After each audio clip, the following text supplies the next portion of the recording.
Okay, so I'm going on my now routine evening stroll.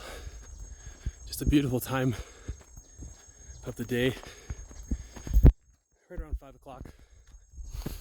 And if you hear why I'm breathing so hard, it's because there's a fairly serious climb out where we've already lost the resort. But it's straight uphill for about 300 meters. So on the runs I've been going on, I've just been resigned to walk up here and start a 300 meter part. I think I'm going to try to leave this fairly silent and keep this close to my chest and just let you come along for the walk. If I see something, I can point it out. Let you see what I'm seeing.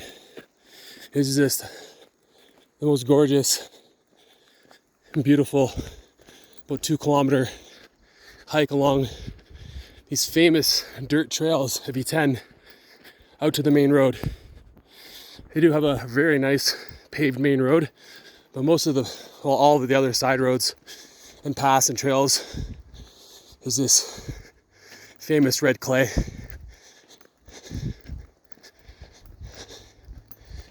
You notice the droppings there. That's because the cows, which anyone that has a homestead subsistence farm usually has a cow or two to milk, maybe a bull too, but they just kind of freely graze out on the side, like eating the grass and plants here, and they know when to go home.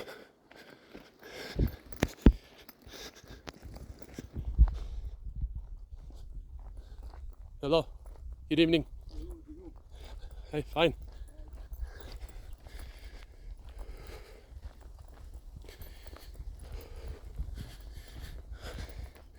One of the local farmers, most likely. So we're finally coming to the top of this first climb. And we got a little fork on the road. Oh yeah, so about the cows. Cows or goats, chickens stay a little closer to the farm, but they'll just be let out freely without any accompaniment out to the kind of public trails here, and they'll munch on the grass, and when it's time to come home to milk, which I think we've already... Oh, who are those people? I saw some people down there. Non-local people. Oh boy, look at this. Yeah, sun's going down. We're gonna head down and towards some of the farms so you can see what that's like. But yeah, we probably missed the milking, or it's probably already been time for milking. So the cows just wander back to their farms. They know exactly where to go. Oh, first farm is one of the neighbors of Cohen and Florence. Well, I can't zoom in when Super Steady is on. Well, I'm gonna get Super Steady off. I don't know. But some cows in the background, 4 or 5 of them.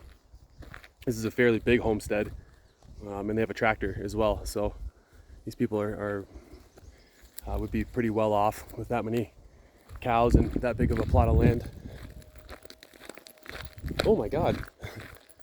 Look at the rainbow. What is happening?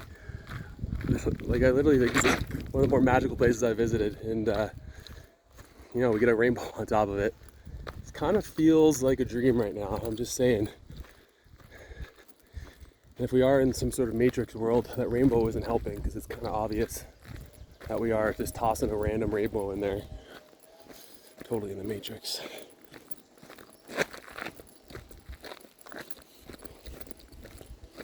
I think this is actually going to be the way to do it. Take the phone out for a walk and do like a kind of a video daily blog while I'm walking, because at least you get to see something. It's not like I just did a 15-minute video talking about my day against a blank wall in my room. But at least if you're subject to listening to my ramblings here, you get to see some of the beautiful scenery that I get to see.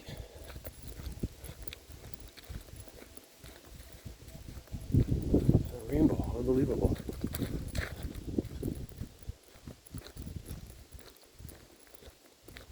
I think we're getting a real special shot here, overlooking the valley with the rainbow in the background. That would be something. Oh, Hey, Cal.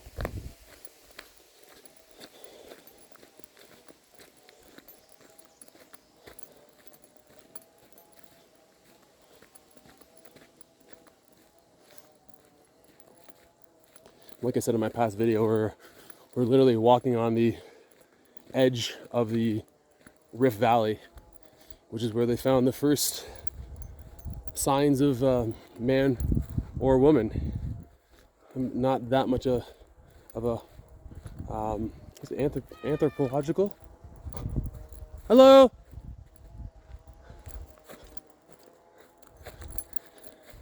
All the locals are super nice.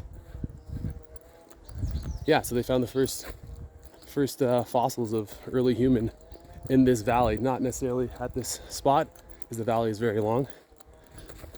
But it's kind of cool to, visit the kind of the dawn of man, where man was discovered. Oh, here's our first free roaming, ranging cow. This might be a bull. He's got some. Yeah, they gotta be has to be a bull if there's horns, right? Females don't have horns. So it looks like his farm's probably pretty close to here, but he's just out grazing. Ooh, I see a few animals. Hey, buddy.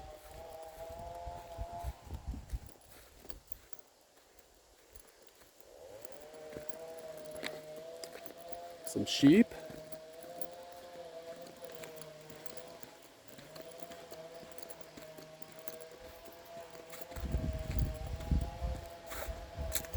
This one does not like the looks of me one bit. Hey, bud. Oh, they're tied. They're actually tied up. Yeah, it seems like cows, they find their way home, but the sheep I've seen even on the side of the road in Eldoret, or on the way to Eldoret to Iten, they anchor them down and just let them graze in the vicinity. So the sheep must not be as smart, and they'll just wander around. Yeah, you can't see that well through these trees. We'll get some better shots in a second.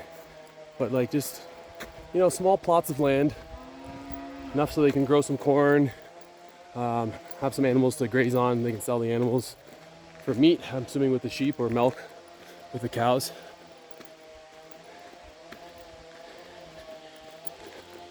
Like very simple dwellings and simple buildings and small plots of land, but at the same time,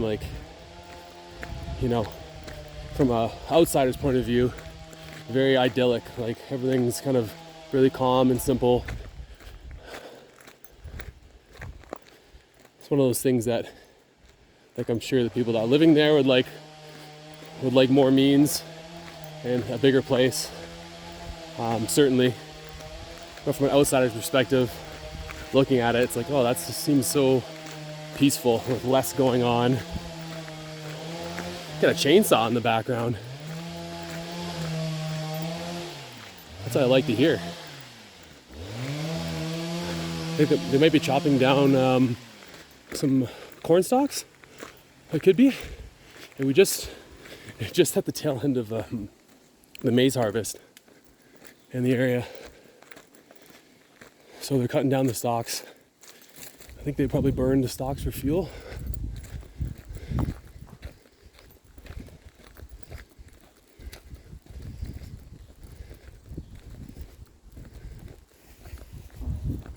And just the smells too, like walking in the forest, smelling foreign plants and trees. A lot of gum trees around here. That's one of them. I'm not sure. I think that might be a gum. Someone let me know that's a tree expert. Incredible smells, the trees, the plants. You can see here little plots of land. But yeah, just the smells is an experience in itself. The charcoal fires, charcoal used for cooking, the fires that are burning in the near or distant area, the local flora and fauna. So you can smell the animals, you smell the cows. It's really incredible. That's when I travel. That's kind of one of the things I always love seeing, is what the the different flora and fauna is like. I was able to see some colobus monkeys this morning, which kind of rudely woke me up at 4:45, but it was probably a good local alarm telling me to get up of bed and go for a little jog. I've come by here, I think, every day since I've been here on this stretch of road. I don't know, maybe you guys see it, maybe you can't, like, but it's just stunning. It's stunning in its raw beauty and just the calmness, minus the chainsaw, I guess, in the background. But you just get a peace here that that you don't get in the city. Probably any city. This wouldn't be okay. Yeah, so here I'm still zoomed in. Yeah, so here's a little plot of land here. Some simple dwellings. The trees are kind of blocking it.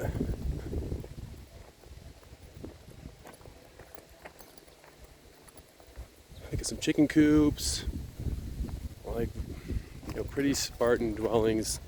These are subsistence farmers. They don't have a lot of money.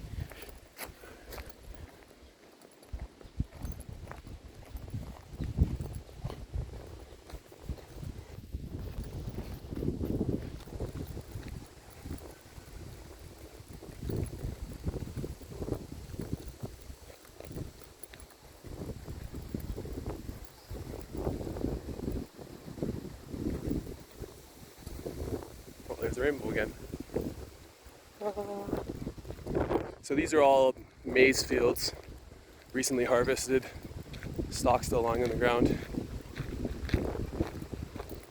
They make a local dish called ugali, which is, it's kind of like cornmeal and water mixed together to make this kind of, fairly bland patty, which is then mixed with like stewed vegetables a lot of the time. They had a similar dish in Zambia when I was there, and because corn is a staple all over the continent. So it's really, I don't want to say like ideal, because I know how poor some of these farmers are, but some of these plots of land are just beautiful. Like, they have these amazing, and they're well kept too. This is the one that I was actually hoping to see. Like, just beautiful plants and trees. It looks like mowed grass. It's obviously not mowed. I think the cows take care of that, but really neat properties. Hello. I want to know what these purple plants are, purple trees are.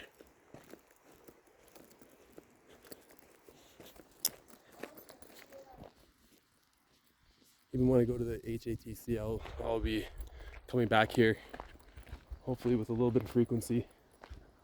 I absolutely love this walk.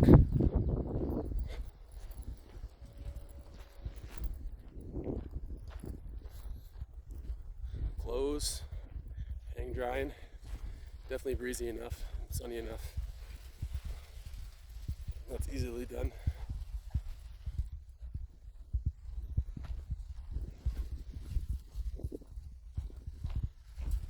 Hello.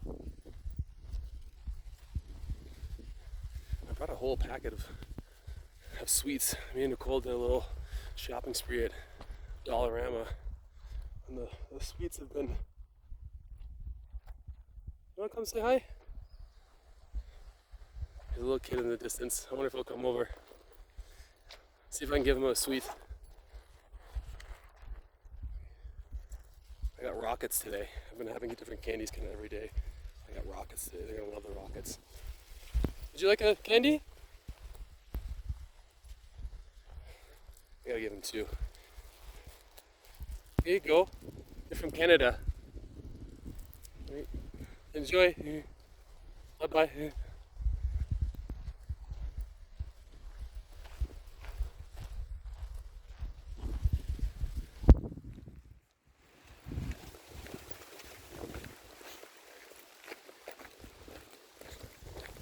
Yeah, I think yesterday I went on a similar walk and actually bought some candy from a local store, which 5 cents for a lollipop shows how they drive the prices up over in the West. And this is a lollipop they would sell at a corner store in Canada. So I bought 10 of them for like 50 cents and gave those out. Now I kind of had a thought like, is it a good thing to do? I mean, of course it makes them happy, and I'm happy that it brightens the day up. But just going around handing out candy, is that like, I don't know. Have some sort of moral dilemma with it. At the end of the day, I think it's a nice little gesture. It's not the biggest gesture in the world, and hopefully we're gonna do some. Well, we brought some other stuff to donate to kids and people in the surrounding area. But I think the sweets are okay. A lot of kids don't get to have sweets like our kids do back home. So even if it's a little something, there's kids sprinting. Maybe they'll come see me, I don't know. Again, still a beautiful rainbow. I really wanted to do this video on the walk today, and it's not disappointing.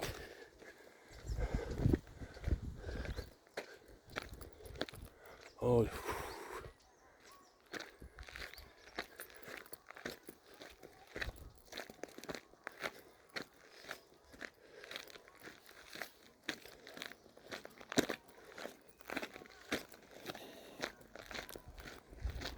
Feel free to fast forward through at any time. If I'm super motivated, maybe I'll do some timestamps, but probably not going to happen. Gotta focus on my training.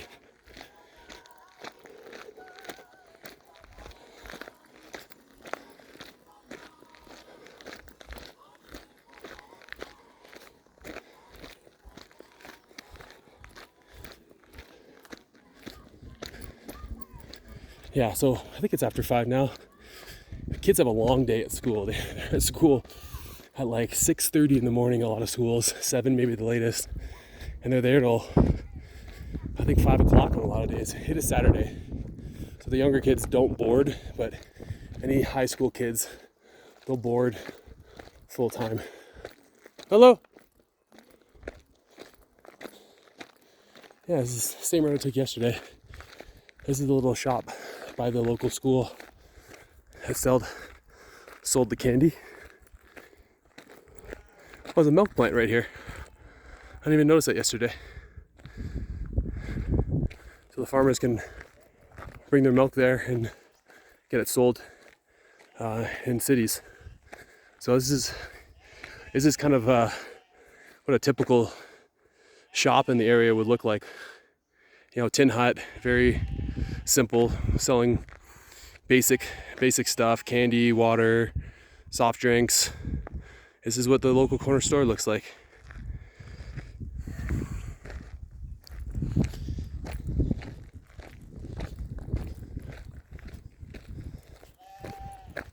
Ooh, we got a whole herd of sheep.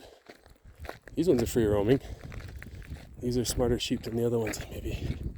We're just getting a little light. I don't think you can see it on screen. We're just getting a little bit of a light mist, which is kind of nice.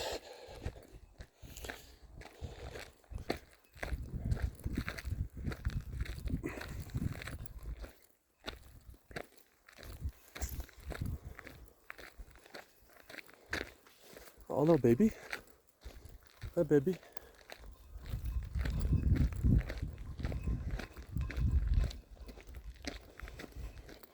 Ah, this tour just keeps getting better and better. Be famous. You're gonna, when you see it, you're gonna be like, what the hell? But the very, very famous Camarini track. I'm gonna go in and have a better look. I'm gonna talk about the track in a second. Hello. Hello. Famous track, right? Yes. What happened? It's under construction. They start to construct, but all of a sudden they stop. But then the track is fallen out of repair. Like, do people still run on the track? Yeah, still running. Okay, you can run. Yeah. I'm here to run, so I hope I can come here and train. No problem. Yeah. Come in the morning.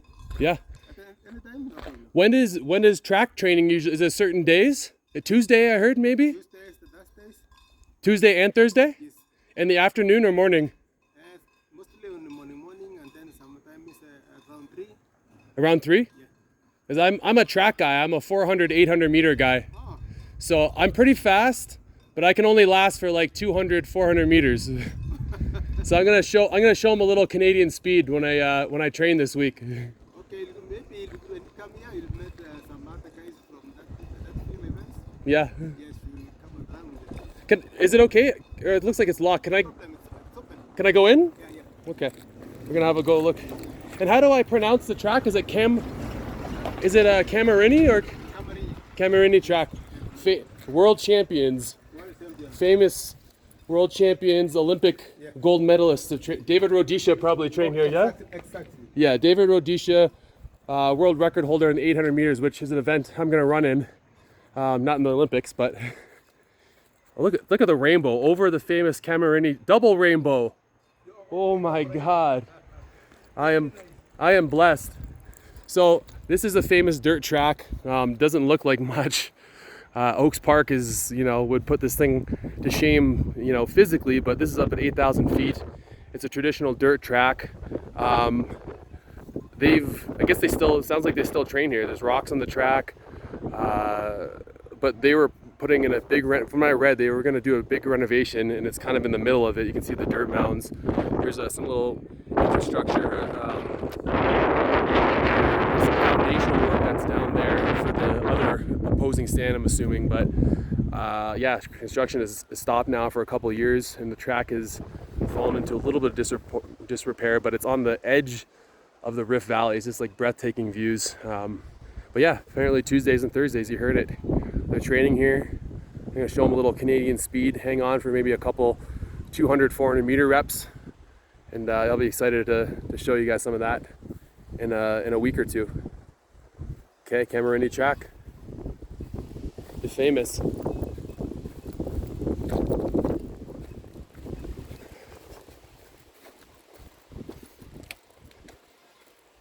And what's your name? Luke. Luke? Yeah. My brother's name is Luke. Oh, Yeah. very nice.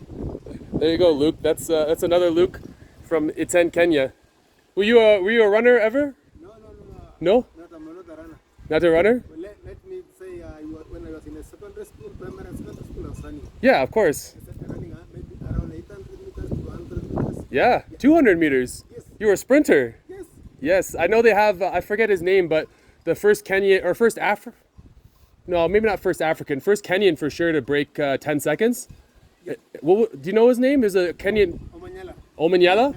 Omanyala. Yeah, very fast. Very fast. He's a big guy. He's a big guy. Yeah. Very stamina. Yeah. And then who's the gold medalist 800 meter runner this year? Courier? Is it Emmanuel Courier? Yes. Yeah, he was a 400 guy, but then he bumped up to 800 meters. That's exactly, yeah. He won a fairly slow 800 meter race, 145, 146 even. Yeah, very strong. A very tactical race. Yeah. Okay, Luke, maybe I'll see you around, eh? Okay. Is your farm close by? Is your farm around here? Are you a farmer? Yes. Is it up Up there. up there? Where you see the tall trees? Yes, the tall trees. The tall trees, yeah, along the road. And is this your herd here? Yes, I have that The sheep? Yeah. there. Yeah. I've noticed that the sheep, some sheep they nail into the ground. They put a stake in the ground and the sheep just. Exactly. But you're here so you can watch the sheep. For mine, I took the field. I left in the morning to the evening. I brought it home now. Yeah. Yeah, this time I was bringing from the forest side home. And the sheep for wool? Do you take the wool from them, or for meat? For meat. For meat, yeah. Cow, and then cows for milk. For milk. Yeah. Luke, it was a pleasure to meet you. Thanks. Eric from Canada. Eric from Canada. Yes. Okay. Okay, I'll see you. Okay, see you. If you see me, I'll be here on Tuesday, Thursday. You can see how fast I am. Okay, I'll see you on Tuesday. Okay. Oh, that was awesome. Got to meet Luke, local. Knows all about Kenyan track and field, of course. Says he's a very fast 200 meter guy back in the day. Oh boy, we're getting little bit dumped on here. I'm sure the phone can handle a little bit, but maybe I'll just shut it off for now, see if it dries up a bit, and we can come back later. It's been 25 minutes already, so anyone's bored, we can log off right now. Okay, see ya.